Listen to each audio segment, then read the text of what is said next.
Yo, what's up, everybody? Welcome to another episode of Goontelligence Sports Podcast. It is that time of the year again. It is time for the NFL draft. And I did a video last year on my mock draft, and I want to do one again this year. I'm going to give you the first 10 picks of what I think is going to transpire when the NFL conducts its draft Thursday night at 7 p.m., I believe, on ESPN. So leading up to the draft, I'm going to give you 10 picks each. So the first 10, we're going to do 1 through 10 today. I'm going to upload another video with 11 through 20. And then finally on that last video, it'll be 20 through 32. So we're going to get right into it. I'm not going to waste any time. It's going to be maybe a 10-minute video or so. But first, I'd like to remind y'all to hit that subscribe button, hit the like button. It helps with the channel grow, with the YouTube algorithm. And without further ado, let's get into this NFL draft. So first team on the board is going to be the Jacksonville Jaguars. Jacksonville has, they're the first. They're the first team to pick. So it's been known for a while that the consensus number one overall pick has been Trevor Lawrence since his freshman year at Clemson. Since he beat Nick Saban's defense in the championship game his freshman year, he's been number one coming off the board in this 2021 class. So we already knew for months now, and Urban Meyer went so far as to confirm that he would take Trevor Lawrence as the number one pick. So we know Jacksonville Jaguars, Trevor Lawrence. NFL draft has not started yet because we know he's the number one pick. Next is the New York Jets. Here's where it gets a little tricky. So the New York Jets needs a quarterback. They traded Sam Darnold to the Carolina Panthers, and we know they're taking a quarterback. Which quarterback they're taking, we don't know. The NFL and the media, well, not necessarily NFL, but the media has done this for years, where they build up drama to sell this product of the NFL draft with teams taking different quarterbacks. They don't know which quarterback they're going to take. For the last 2 years, it's always been Trevor Lawrence number one, Justin Fields number two. The New York Jets have gone so far as to confirm that they would take Zach Wilson. Now, I don't agree with that. I think Justin Fields is a much better prospect, but you never know what these NFL teams are looking for when it comes to intangibles with these quarterback positions. And for right now, Zach Wilson is the drink of the month. So I think New York Jets are going to take Zach Wilson. Don't know if it's going to be a mistake, but more power to them. They're the New York Jets. Next is going to be the San Francisco 49ers. Now, San Francisco traded up to this particular pick in hopes of getting one of these quarterbacks. And right now, we don't know if it's going to be Mac Jones or Justin Fields. Me personally, I would take Justin Fields. But as far as my opinion in my mock draft, I'm going to put Justin Fields in the spot. I think it's been smoke and mirrors with San Francisco saying that they would take Mac Jones and they're going to everybody's pro day except Justin Fields. I don't know why you want to play those games, being that New York and Jacksonville has told you who they're going to take. So you might as well take Justin Fields. Take the best player on the board, who's Justin, and don't look back. Next up is the Atlanta Falcons. Now here's where it gets a little bit more confusing. Atlanta does not need a quarterback. Atlanta does not need a wide receiver per se. They need a running back, but there's no running backs valued this high at 4. With that being said, I'm going to say that Atlanta takes Kyle Pitts from Florida, the tight end. They are going to give Matt Ryan every chance to still succeed in this league. You have Arthur Smith now at offensive. I say offensive at head coach, who's coming over as the offensive coordinator from the Tennessee Titans. I believe that Kyle Pitts will fit into the offense, and he's going to be a valuable asset and weapon because we have not seen a prospect at the tight end position like Kyle Pitts since maybe Vernon Davis. And Vernon had a really good career. So I think Atlanta will take Kyle Pitts at number 4. The Cincinnati Bengals is next at pick 5. This is pretty easy. This is easy. Penei Sewell. You need someone to protect Joe Burrow. Period. Point blank. Don't look at Jamar Chase. Don't look at Devonta Smith. Don't look at Jalen Waddle. Don't look at Patrick Surtain. Don't look at nobody else but Penei Sewell. Don't even look at Rashawn Slater, because Penei Sewell is the best offensive lineman in the draft. Period. Point blank. Done. Miami Dolphins is next.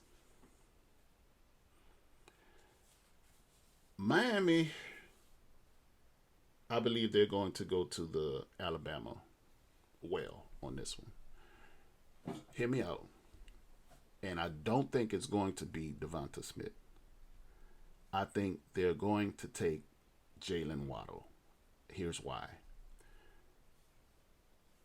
Jalen Waddle, before this season, until he got injured, was a better prospect than Devonta Smith.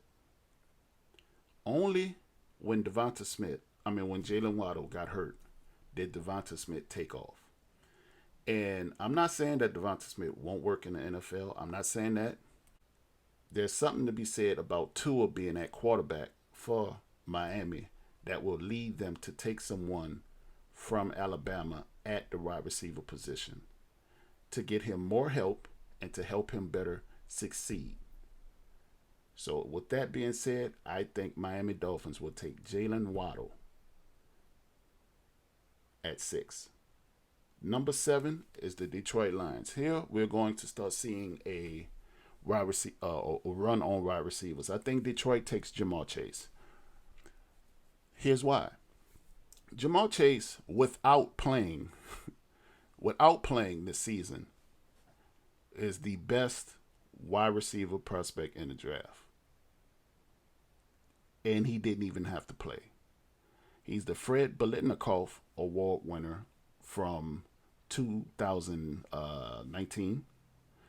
He has great hands, makes every catch, contested or not, and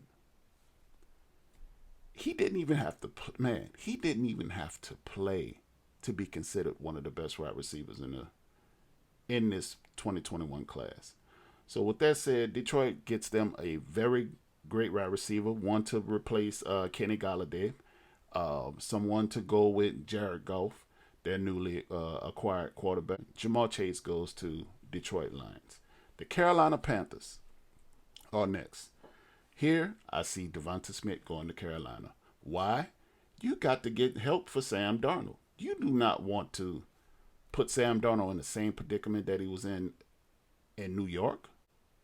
I don't see them taking a quarterback here because you just traded for one, which takes them out of the quarterback race. So, yeah, Teddy Bridgewater is still there, but that's for competition. Someone to push Sam. But Sam is pretty much coming in. That's Sam's job now. And I believe they go out and get him a wide receiver, Heisman Trophy winning wide receiver, Devonta Smith. Denver Broncos is next. Denver Broncos in the last week have made they've made the headlines for saying that Drew Lock may be on its way out. And the general manager had to come out and say, wait, not so fast. We still believe in Drew Lock, as if to say, what did you expect him to say? Drew Lock can, pack his bags and I'll help him move? Like, no. Of course they're going to say that, that he's still their guy because right now he is. But if Trey Lance, like I think he will fall to not to be there available at 9. Denver Broncos will select Trey Lance. I don't think it'll be Mac Jones. He's not athletic enough. But I do believe Trey Lance, who is he could be a diamond in the rough, but I think he needs a little bit more work, but the potential is there. I think he falls to Denver at 9, and Denver happily drafts him.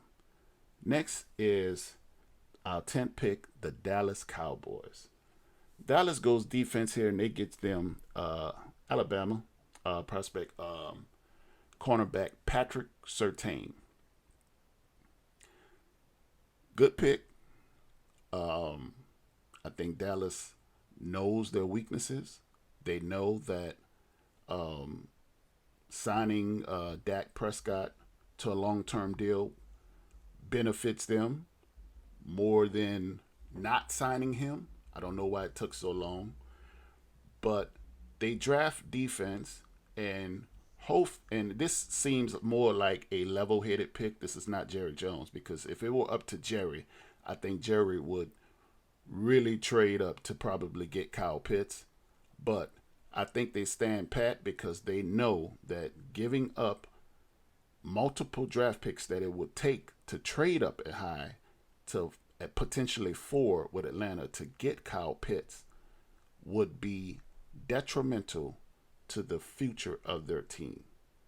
And I think they stand pat and they take Patrick Surtain at 10 and get them a cornerback for the future, and then address additional offensive needs later on in the draft, because their defense on that back end was atrocious. So let's go over these picks again. I got Jacksonville at number 1, Trevor Lawrence. We already knew that. New York Jets, Zach Wilson. San Francisco 49ers, Justin Fields. Atlanta Falcons, Kyle Pitts. Cincinnati Bengals, Penei Sewell. Miami Dolphins, Jalen Waddle. Detroit Lions taking Jamar Chase. Carolina Panthers, Devonta Smith. Denver Broncos, Trey Lance. Dallas Cowboys, Patrick Surtain. That is my mock draft for the first 10 picks. I will make another video with picks 11 through 20. And like I said, the third video leading up to the draft will be picks 11 through 32. I will be updating the channel more often now, but like I said, make sure you hit the like button. Make sure you also hit the subscribe button and the notifications for when I post a new video. But that's all I got for you today. Thank y'all for watching the video. You could have been anywhere else in the world, but you shared your 10 to 8 minutes with me, and I appreciate that. This is Goon checking out. Until next time, thank you.